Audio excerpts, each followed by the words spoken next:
माँ शैलपुत्री, नवरात्रि के पहले दिन की देवी। माँ शैलपुत्री की पूजा नवरात्र के पहले दिन की जाती है। भारत में 9 दिनों की प्रार्थना और उत्सव देवी दुर्गा और राक्षस महिषासुर के बीच 9 दिनों की लड़ाई का प्रतीक है। वो हिमालय के पर्वतों के देवता की पुत्री थी। वो पार्वती के नाम से लोकप्रिय है। उनके पति शिव हैं और उनके 2 बेटे हैं, कार्तिकेय और गणेश। देवी सती एक महान राजा दक्ष प्रजापति की पुत्री थी। पौराणिक कथा के अनुसार दक्ष प्रजापति भगवान ब्रह्मा के पुत्रों में से एक थे।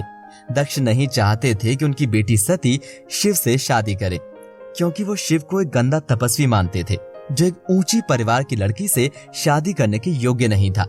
हालांकि सती ने अपने पिता की बात नहीं मानी और शिव से शादी कर ली। शादी के बाद वो अपने पति के साथ भगवान शिव के निवास कैलाश पर्वत चली गईं। एक बार राजा दक्ष ने एक भव्य यज्ञ का आयोजन किया और सभी देवताओं को भव्य यज्ञ में भाग लेने के लिए बुलाया। उन्होंने माता सती और भगवान शिव को आमंत्रित नहीं किया। जब सती को अपने पिता द्वारा आयोजित भव्य यज्ञ के बारे में पता चला तो वो घर जाकर यज्ञ में भाग लेने के लिए तरस गईं। शिव ने उन्हें यज्ञ में जाने से मना किया। उन्होंने सती को समझाने की कोशिश की, क्योंकि उन्हें आमंत्रित नहीं किया गया था।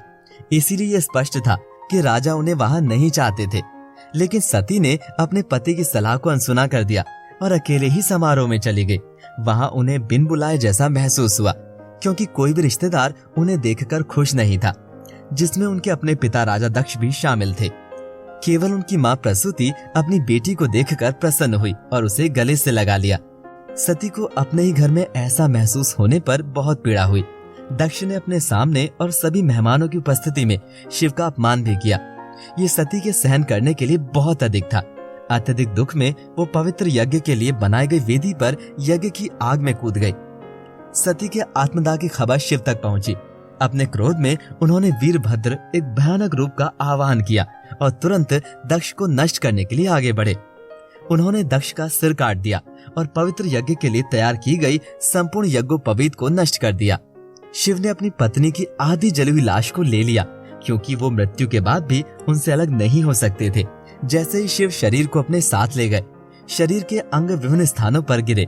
इन स्थानों को बाद में शक्ति पीठों के रूप में जाना जाने लगा। भारत में कुल 52 शक्ति पीठ हैं। बाद में भगवान विष्णु के हस्तक्षेप से राजा दक्ष को क्षमा कर दिया गया और उनके शरीर पर एक बकरे का सिर जोड़कर उसे जीवन दिया गया। वो सभी देवताओं की उपस्थिति में अपना यज्ञ पूरा करने में सक्षम था। अपने अगले जन्म में देवी सती ने हिमालय की पुत्री के रूप में जन्म लिया और उनका नाम शैलपुत्री रखा गया। इस अवतार में उनके अन्य नाम पार्वती और हेमवती थे। इस जन्म में उनका फिर से भगवान शिव से विवाह हुआ। उन्होंने सभी प्रमुख देवताओं को हराया और उन्हें शक्ति का अवतार माना जाता है। उनके माथे पर अर्धचंद्र के साथ एक सुनहरा रंग है। उनके दाहिने हाथ में त्रिशूल और दूसरे में कमल का फूल भी है। जय मां शैलपुत्री।